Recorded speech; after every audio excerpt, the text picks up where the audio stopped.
De Infinite Way, Joel S. Goldsmith. We vervolgen de klas die Joel gaf op 25 april 1957, de 1957 London Class. Ongeveer 20 minuten nog een vervolg van kant 1, Specific Treatment and Some Question and Answers. Direct gevolgd door de klas die Joel gaf op 26 april 57 met dezelfde titel, Specific Treatment, Some Questions and Answers, duurt ongeveer 40 minuten. Well, he wasn't thinking then how long a depression could really last if the right man were running it. But I said, no, again, no, I can't take up work beyond that. Why? Well, if you got it, you'd be living on yesterday's manna. That's not a spiritual demonstration. And secondly, how do we know that this man isn't suffering from the depression too, and may be worse off than you are? And what you'd be saying is, let's take it away from him even if he can't afford to let go of it. No, I said, we can't do that. Well, what can we do? I don't know, but I know that we have a formula given us by the Master for spiritual demonstration, and I think we will have to first turn to that. What is it? Forgive us our debts as we forgive our debtors. So I think the first thing we'll have to do is to forgive the man the debt. Well, you know, that was a bomb was dropped. Because he had been counting on that. He'd just been dreaming of collecting it. Well, I'm not a collection agency. And that ends that. I can only give you one remedy. Forgive the man his debts, and let's see what God can do when we are in obedience to God's law. Well, we sat there for quite a while before it dawned on him that whether he liked it or not, that's about what he'd have to do in the end. And so he agreed that he would forgive the man the debt and start over. I said, all right, now we're in the position that manna falls every day. Now we're in the position for whatever manna falls today. Now let's forget the past and let's find out if there's a God now. That's what's important. Is there a God now? Because now that's what we have to look forward to. Well, that very night, that man received a telephone call asking him to do a little part-time job, and he earned enough from that to take care of him for 2 weeks. Before the 2 weeks were up, that man was offered 2 opportunities which he was able to accept and which in 2 years made him a partner in a building firm. There again, you see, there was specific work done, but not to collect a debt, not to get money. The specific work was, what is the law of God with which to face this false appearance? And that's what came through. And so you find that while we work specifically, we don't work specifically to get parking space or to get a new automobile or to get a marriage or to get a home. We work specifically to know the truth regarding any false situation that is presenting itself to us.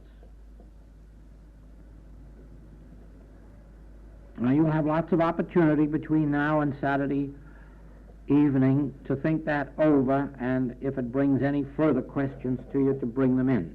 Because there's really nothing more important than this subject in our whole agenda. We could well afford to lay everything aside for this. You must specifically know the truth. You must know the truth every day. You must consciously know the truth, but you must have as the object of knowing the truth attaining God awareness and spiritual harmony, not knowing a spiritual truth to get rabbits out of a hat. They won't come unless you put them there. Would you please explain what you meant last night when you said what we hold in consciousness is what we meet in our daily experience? How are we responsible for the acts of others? That's a very, very long and intricate affair, because primarily we aren't responsible for our daily experiences in the sense that we did something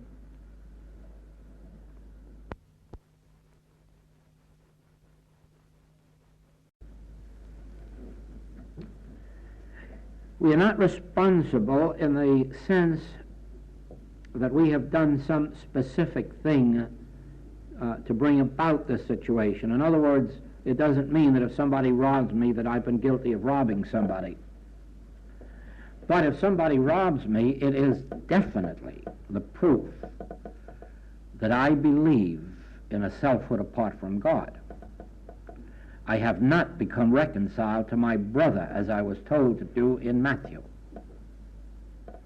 And because I believe there is on earth a thief, I naturally attract to myself the fulfillment of my own belief. I remember a time when the question was asked of Mrs. Eddy, will you ever be a millionaire? And this was in her early days. And her answer was, not as long as I believe there is a pauper on earth. In other words, until I can become reconciled to my brother and recognize that everyone potentially is an heir of God, joint heir with Christ, I myself will be subject at least to lack and limitation. So it is. I must be reconciled to my brother. If I believe that the powers of tyranny, dictatorship, and all the rest of these things are real and true and have power, I risk the fact that I will ultimately be brought under them. If, however, I see that man in his true nature is spiritual and that the qualities of dictatorship, tyranny, so forth and so on, are not real, are not power, are not God-maintained, not God-sustained, I not only remove myself from coming under such dominion, but I help that very tyrant to get free of those qualities, because he no more wants to be a tyrant than we want him to be. I learned in my prison experience years ago, there is no such thing in all this world as a criminal. There isn't in all this world a man who wants to steal or cheat or lie or defraud. When they do those things, they believe that at that moment there's nothing else for them to do. There's no other way out. And if they become habitual criminals, it's because they believe that there's no opportunity for them to reform in this society, and so they have to keep on doing what they're doing. But in their heart and in their soul, they don't want it. And they wish there were a way out. And I have been able to help them, many of them, by showing them that very thing, that in themselves they are not criminals. They themselves have the same integrity toward the property of their fellow man as we have. Only some circumstance in their life started them on this path that they cannot get away from. Now, it is in this same way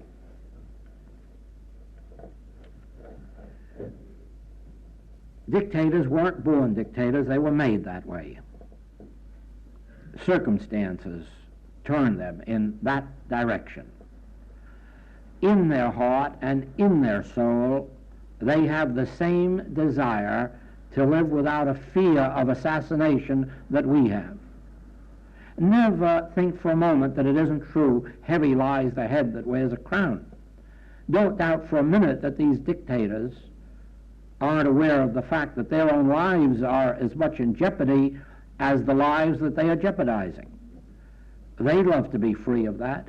I'll bet you every man in the upper realms of Russia would like the privilege that we have of walking on the streets of London and hiding in the crowd and not feeling that in every crowd there's a few there that would just like to if they dared, and a few who would dare if they got the chance. No. Now let's remember this. In our inner nature, we are pure regardless of what offenses we commit. We don't want to commit them. We wish the circumstances were such that we didn't have to, or that a power would enter our soul to free us from the desire. We all wish that, but we haven't found the way. But in order for me to be at one with the law of God, I have to know that and feel that about everyone on this earth.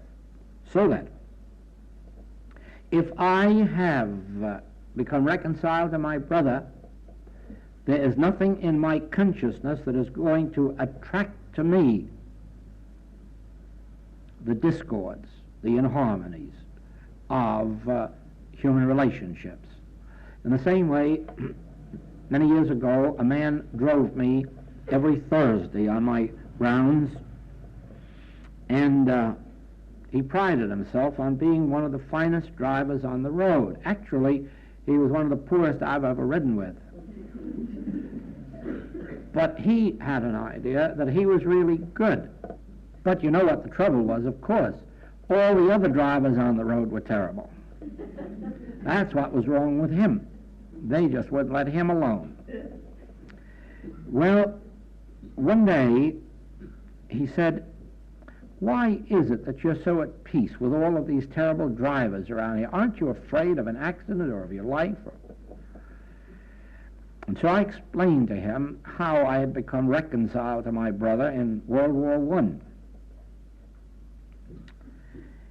And I said, once you agree that God is the mind of everyone, God is the soul of everyone, whether they know it or not, you're at peace, because you're not dealing with them, you're dealing with God, the mind of them.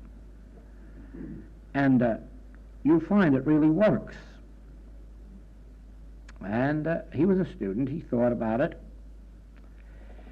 and gradually he tried to think along that line, that these weren't bad drivers. Actually, they had the mind of God, even if they didn't know it. But you know, a few weeks later he said to me, "You know, it works, they're doing better driving."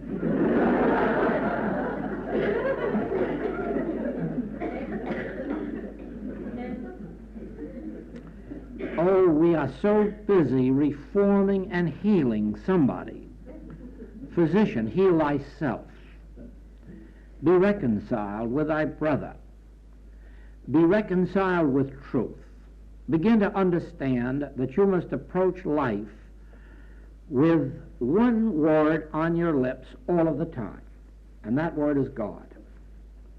No matter what the circumstance out here, start with the word God, and you'll see what a different picture you'll get. Instead of thinking man, then of course you have to think good, bad, drunk, sober, capable, incapable, honest, dishonest.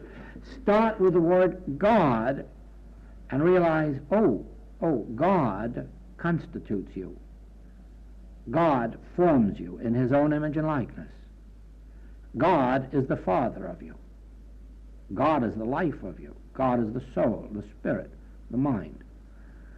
Even your body is the temple of the living God. Then you see law, and the first thing you know, there's no law but one. Spiritual law is the only law. Spiritual law. There's no other law. All else is an imitation, counterfeit, human belief. But spirit, that is law. And again you'll see powers. Come back to God. Well, there's only God power, spiritual power, spiritual power. And then you'll see sick life or dead life. And again you'll come back to God. God is the only life. And you watch how that reconciles you to your brother. It reconciles you to the law of God. And you know what? You wake up and find, like we have here, that in over an hour we haven't asked God for a thing. And I've had students tell me, all of a sudden they woke up and found that a whole day had gone by and they hadn't asked God for a thing or expected anything of God, and yet good was flowing. Now, so it is. You don't have to ask God for anything except more light, more light, more light. Oh, God, more light, more light, more light. Wider horizons, broader vision. But that's all. For the rest, trust God to run its own universe. Now, I have a note here. Only trials and tribulations compel us to surrender human peace and material good for spiritual awareness. And there is the subject on which hinges the higher unfoldment of our teaching. In the first and earliest stages, you will find that your highest desire is to exchange your sickness for health, your lack for abundance, your unhappiness for happiness. But you'll find that that's only the baby steps of spiritual truth. The spiritual unfoldment begins when you say, no, Lord, not more matter or better matter, but how about the kingdom of God and its righteousness? What is the spiritual life like? Not just more human life or better human life. What is the life of God on earth like? What is the soul of God lived on earth like? Then you are coming into the higher realm of spiritual living, which leads to the mystical experience, the marriage, conscious union with God. And so we leave it there until tomorrow night and see what will unfold for us then in the way of... Dan nu de klas die Joel gaf op 26 april 97, opnieuw Specific Treatment en Some Questions and Answers.